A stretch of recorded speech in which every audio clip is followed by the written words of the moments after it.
तर नेपाळमध्ये अडकलेल्या या महाराष्ट्रातील नागरिकांसाठी सरकारकडून हेल्पलाईन नंबर जारी करण्यात आलेला आहे आणि या संदर्भात सीएम कडून कार्यालयाकडून ट्विट करण्यात आलेलं आहे। पाहूया तर ट्विटमध्ये नेमकं काय म्हटलेलं आहे।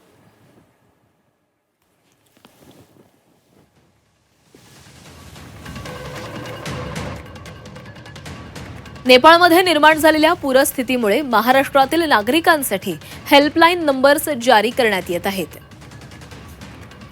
मंत्रालयातील नियंत्रण कक्षामध्ये 24 तास हा कक्ष कार्यरत असून ज्यांना कुठल्याही प्रकारच्या मदतीची गरज आहे त्यांनी खालील क्रमांकावर संपर्क साधावा असं आवाहन करण्यात येत आहे।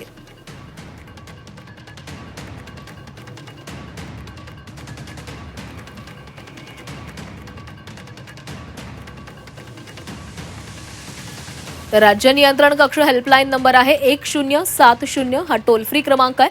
नियंत्रण कक्षासाठी 9321587143 तर अधिकृत ईमेल आहे controlroom@maharashtra.government.in।